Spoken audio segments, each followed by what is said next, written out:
Chacun d'entre nous a déjà ressenti la piqûre du regret à un certain moment de sa vie. Ces moments où nous aimerions pouvoir remonter le temps et faire un choix différent.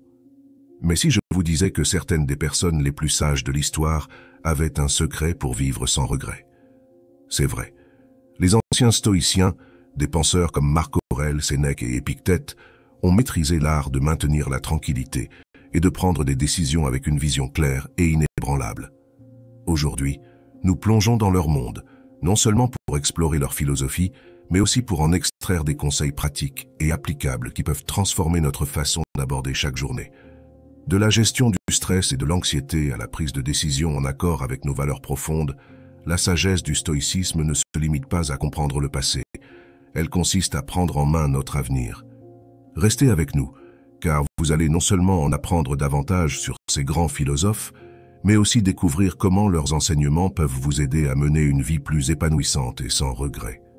Ensemble, explorons la sagesse stoïcienne, et je vous promets que vous repartirez avec des outils qui pourraient bien changer votre vie. Avant de commencer, abonnez-vous et suivez toute la vidéo, car chaque segment contient des idées qui s'enchaînent, vous aidant à tirer pleinement parti de la sagesse stoïcienne pour transformer votre quotidien. Marc Aurèle a affronté l'une des pandémies les plus dévastatrices de l'histoire, la peste antonine. Au lieu de céder à la panique, il a adopté des mesures réfléchies et pratiques. Subvention des frais funéraires, recrutement de nouveaux soldats et vente de ses possessions pour financer les efforts militaires. Ces actions, guidées par la raison plutôt que par la peur, illustrent parfaitement l'essence du stoïcisme. Cet épisode historique nous enseigne une leçon profonde en matière de résilience et de perspective. Le stoïcisme nous encourage à reconnaître les schémas répétitifs de l'histoire humaine. Marc Aurèle lui-même a dit « Regardez le passé avec ses empires changeants qui ont monté et chuté, et vous pouvez aussi prévoir l'avenir. » Cela signifie qu'en étudiant l'histoire, nous pouvons mieux nous préparer aux défis actuels. Nous comprenons que les difficultés que nous traversons aujourd'hui ne sont pas inédites. Elles font partie d'un cycle continu d'événements. La notion que l'histoire se répète souvent n'est pas simplement un cliché, mais un principe fondamental qui peut apporter du réconfort. Elle nous montre que les épreuves que nous endurons ne sont pas uniques. D'autres ont traversé des luttes similaires. En liant cette sagesse stoïcienne aux pensées d'autres philosophes, nous trouvons des parallèles. Par exemple, le philosophe grec Héraclite a noté que rien n'est permanent sauf le changement. Cela s'aligne avec la vision stoïcienne selon laquelle le monde est en perpétuel mouvement et que nos expériences sont des parties d'un cycle plus vaste et récurrent. En d'autres termes, le stoïcisme nous enseigne que savoir que l'histoire se répète peut nous rendre plus forts face aux difficultés. En voyant que d'autres ont déjà surmonté des épreuves similaires, nous trouvons la force et la sagesse pour naviguer à travers nos propres défis avec résilience. Aristote a dit que la souffrance est nécessaire pour apprendre et grandir. Même si nous ne le voulons pas, la douleur nous rend plus sages. Aujourd'hui, nous faisons face à des défis comme les crises sanitaires et les problèmes environnementaux. En regardant l'histoire, nous voyons que l'humanité a toujours su s'adapter et survivre. Cela nous donne de la force et nous aide à affronter nos problèmes avec calme et rationalité, comme l'a fait Marc Aurèle. En embrassant l'histoire, nous n'apprenons pas seulement sur le passé, nous apprenons aussi comment faire face à l'avenir. Le stoïcisme nous enseigne que nos réactions aux événements sont sous notre contrôle, même si les événements eux-mêmes ne le sont pas.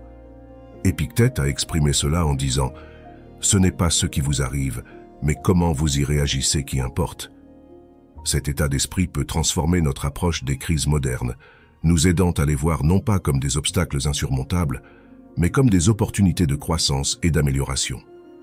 Embrasser l'histoire à travers une lentille stoïcienne implique de reconnaître la nature cyclique des événements et de comprendre que nos défis actuels font partie d'un contexte historique plus large. Cette reconnaissance nous permet de mieux gérer les situations difficiles.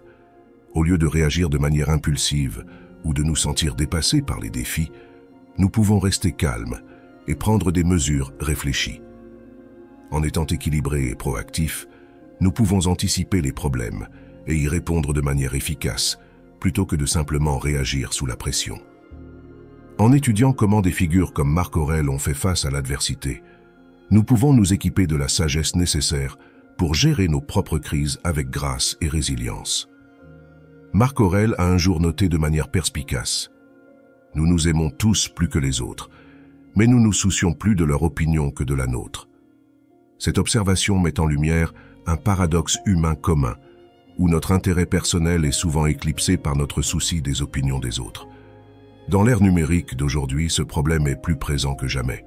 Nous sommes constamment bombardés d'opinions, de nouvelles et de mises à jour sur les réseaux sociaux, ce qui peut amplifier nos inquiétudes et nos anxiétés.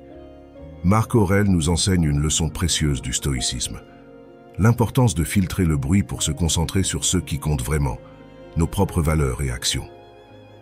La philosophie stoïcienne nous encourage à nous concentrer sur notre propre conduite et caractère, plutôt que de nous laisser emporter par les opinions externes. Il s'agit de reconnaître ce qui est sous notre contrôle et de laisser aller ce qui ne l'est pas. Comme l'a dit Épictète, seuls les éduqués sont libres. Cette éducation n'est pas seulement académique, mais aussi la compréhension de l'indépendance émotionnelle et du discernement face aux pressions externes. Ce principe stoïcien met en avant l'importance de se centrer sur soi-même et de ne pas se laisser distraire par les influences extérieures dans notre société contemporaine. Il nous apprend à ne pas être guidés par la peur ou la cupidité qui souvent imprègnent les opinions publiques et les médias sensationnalistes. En restant fidèles à nos valeurs personnelles et en nous concentrant sur nos propres actions, nous parvenons à maintenir notre paix intérieure et notre clarté d'esprit, tout en évitant d'être perturbés par le chaos ambiant qui peut nous entourer.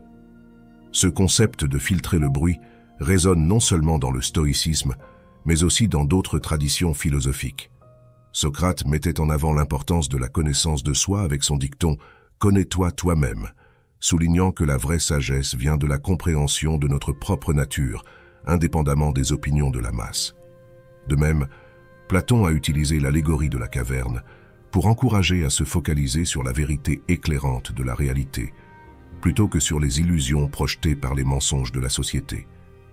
Il nous encourage à chercher une vérité plus profonde au-delà des apparences, en remettant en question ce que nous pensons savoir pour découvrir ce qui est vraiment vrai. En adoptant la philosophie stoïcienne, on apprend à concentrer nos énergies mentales et émotionnelles sur ce qui nous apporte vraiment des bénéfices, ce qui renforce notre résilience et notre autonomie. On apprend à distinguer les informations importantes et utiles de celles qui ne le sont pas, afin de rester fidèles à nos principes et de ne pas nous laisser perturber par des peurs non fondées, influençant souvent l'opinion publique. C'est une façon de rester concentré sur ce qui compte vraiment et de maintenir notre stabilité émotionnelle face à un flux constant d'informations et d'opinions. En ignorant les distractions, nous nous préparons à naviguer dans la vie moderne avec calme et efficacité. Nous développons notre confiance en notre propre jugement, nous maintenons le cap avec assurance, et nous nous affranchissons des distractions trompeuses qui pourraient nous éloigner de notre chemin. Cette approche conduit à la paix intérieure et à la clarté, tout en nous permettant de contribuer positivement à notre environnement, en restant fermement ancrés dans nos valeurs et actions essentielles. Le stoïcisme enseigne que vivre pleinement ne se résume pas à surmonter les difficultés, mais à trouver réellement la joie et la présence dans chaque instant. Marc Aurèle nous rappelle qu'il est crucial de se concentrer sur le présent, plutôt que de s'affliger du passé ou de s'inquiéter du futur. En focalisant notre attention sur l'instant présent, nous nous investissons pleinement dans nos tâches et nos circonstances actuelles, ce qui peut considérablement diminuer les angoisses liées aux incertitudes futures. La pleine conscience, un aspect fondamental de la pratique stoïcienne, nécessite un effort conscient pour être attentif à notre environnement, à nos émotions et à nos pensées sans les juger. Cette vigilance nous ancre dans le présent, nous libérant du cycle incessant de préoccupations et de spéculations qui peuvent obscurcir notre esprit.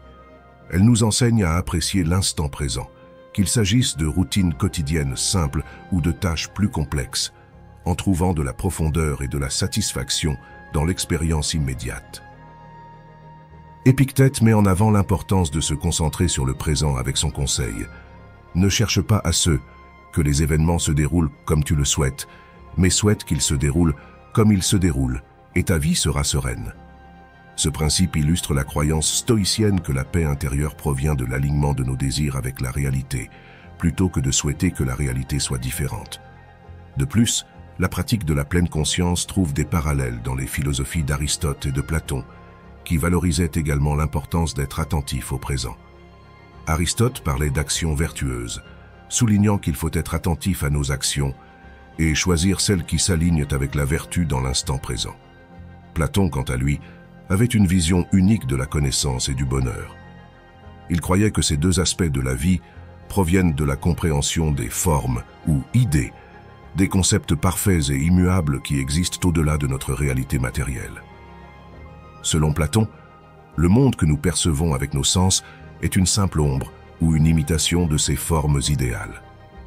Pour atteindre une véritable connaissance et un bonheur authentique, il nous encourageait à aller au-delà des apparences superficielles de la réalité matérielle et à saisir la vérité profonde et éternelle de ces formes. En pratique, la pleine conscience peut être cultivée à travers des activités simples mais efficaces.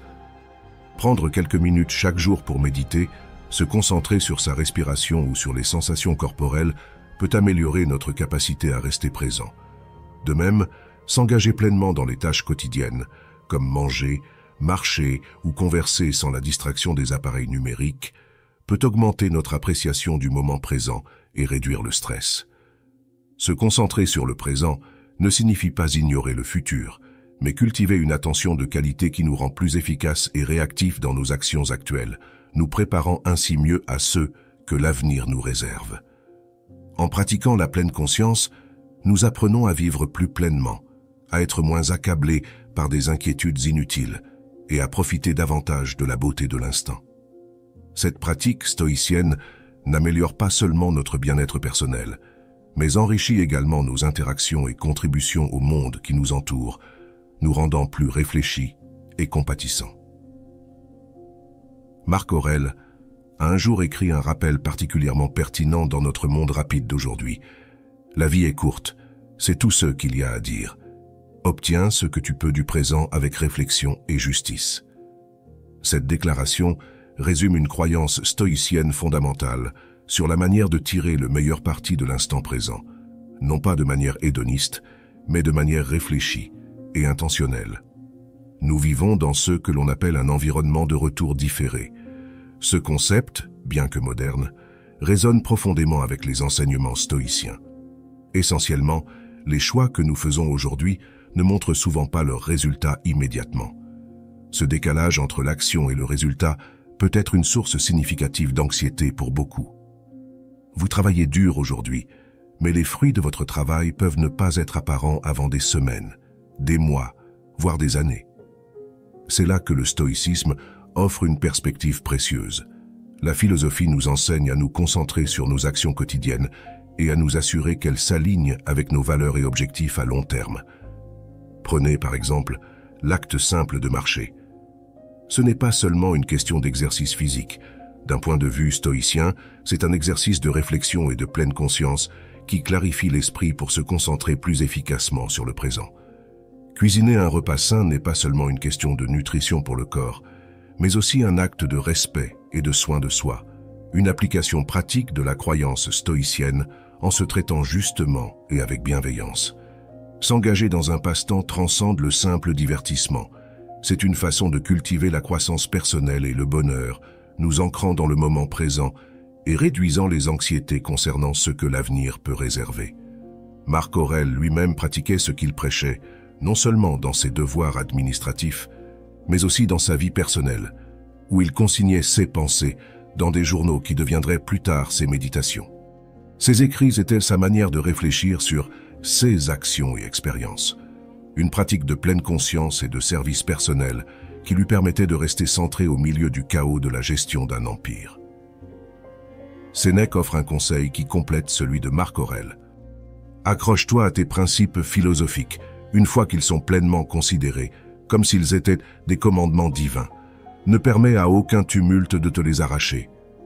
Il nous invite à rester fermes dans nos pratiques quotidiennes et nos routines de soins personnels, en les considérant comme des éléments essentiels et non négociables de notre journée.